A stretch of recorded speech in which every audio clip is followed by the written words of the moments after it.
తమరి చుట్టూ ఎప్పుడు వివాదాలు ఉంటాయి. మరి దానికి ఏ రాశి మిమ్మల్ని అనుకూలించట్లేదు, ఏది అనుకూలిస్తోంది? అనుకూలమే. అన్ని రాహు ఉచ్చ. సో జనరల్గా అందరి జాతకాల్లో కాంట్రవర్సీస్తో సక్సెస్ అయ్యేటువంటి కొన్ని జాతకాలు ఉంటాయి. సో అది నా జాతకం కాంట్రవర్సీస్. అంటే నాకు నా లైఫ్లో నా ప్లస్ పాయింట్ నన్ను విమర్శించేవాళ్ళు లేదా నన్ను వ్యతిరేకించేవాళ్ళు, వాళ్ళు ఉన్నంతకాలం నేను హ్యాపీగా ఉంటాను. అంటే నాకు ఎప్పుడైతే వెయిట్ తగ్గుతుందో వాళ్ళు వచ్చి ఏదో ఒకటి చేస్తూ ఉంటారు. అంటే ఉదాహరణ, మనం క్యాంప్ ఫైర్ వేసుకున్నప్పుడు మంట లేనప్పుడు దాంట్లో పేపర్లు వేయడమో, కర్పూరం వేయడమో, హోమంలో నెయ్యి వేసినట్టుగా పడుతున్న కొద్దీ జ్వాలలు వేస్తుంది. సో దానివల్ల ఏం లేదు. అది అంటే ఒక్కొక్క జాతకం. ఇప్పుడు ఏమంటారు, ఇప్పుడు సందీప్ రెడ్డి వంగ డైరెక్టర్ ఉన్నాడు, ఆయన 3 సినిమాలు తీసుకుంటే 3 సినిమాలు కాంట్రవర్షియలే.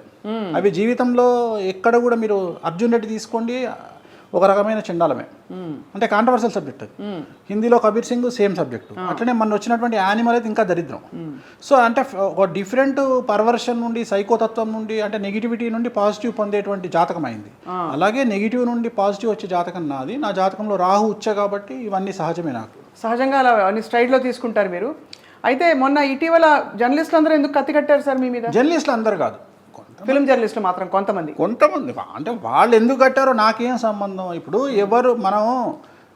ఎవరిని విమర్శిస్తారు, ఎవరిని వ్యతిరేకిస్తారు అనే దానికి మనకు ఒక రీజన్ అంటూ ఉండదండి. రైట్. నేను అనుకునేది ఏంటంటే, నాకు అప్పుడు పేరు రావాలి, వాళ్ళ రూపకంగా పేరు వచ్చింది. సో వాళ్ళకి ఎందుకు జరిగింది, ఏం జరిగింది అని నేను చెప్పలేను. నాకంటే ఎక్కువగా విమర్శించే వాళ్ళు చాలామంది ఉంటారు. బట్ వాళ్ళు నా దగ్గరకు వచ్చి నా గురించి మాట్లాడినారంటే వాళ్ళకి ఏం ఆబ్లిగేషన్స్ ఉన్నాయో, వాళ్ళ మీద ఏముందో నాకు తెలియదు. బట్ నేను అల్టిమేట్గా తీసుకునేది ఏంటంటే, నాకు దాని రిజల్ట్, అవుట్కమ్ ఏం జరిగింది, నాకు దాని రిజల్ట్ చాలా మంచి జరిగింది. సో నేను ఒక 4 రాష్ట్రాలకు తెలిసాను. నా పర్సంటేజ్, నా ఉదాహరణ, నేను 50% తెలిసిన నుండి ఇంకొక 20% పెరిగింది నా రేంజ్. సో నాకు అది చాలా ప్లస్ పాయింట్. అంబానీ లాంటోడే 5,000 కోట్లు పెట్టి పెళ్ళి ఎందుకు చేస్తాడు? పిచ్చోడే చేయడు కదా, ప్రచారం కోసం చేస్తాడు. అట్లాంటిది ఆగస్టు నుండి సెప్టెంబర్ వరకు 2 నెలల్లో సుమారు 200 కోట్ల పబ్లిసిటీ నాకు ఉత్తగానే వచ్చింది. అంటే నేను బెస్డ్ అనుకుంటా, కానీ నేను ఎందుకు తిట్టుకుంటా? నేను ఇప్పుడు ఎంత పబ్లిసిటీ ఇప్పుడు ప్రతి ఛానల్కు డబ్బులు ఇస్తే కానీ యాడ్ లేనటువంటి సందర్భంలో నా గురించి గంటలు డిస్కషన్లు, డిబేట్లు పెట్టి నా గురించి సోషల్ మీడియాలో వేసుకుంటే ఇదంతా చేయడానికి నాకు ఎన్ని వందల కోట్లు ఖర్చు అవుతుంది. సో నేను ఎంత అదృష్టవంతుడిని నేను.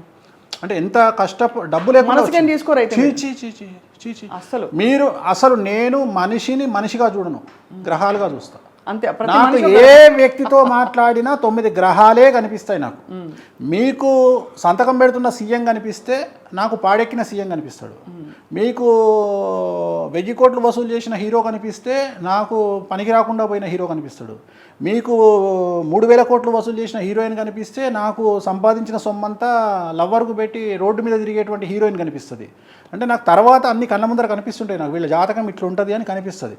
అది మాట్లాడటము, ఆ నోటి దూల వల్లనే కొన్ని సమస్యలు వచ్చినాయి. అందుకని తగ్గించుకున్నారు అయితే మీరు. వద్దు, నాకు ఎందుకు అనవసరం కంటవాళ్ళు, ఎందుకు తలకాయ నొప్పి.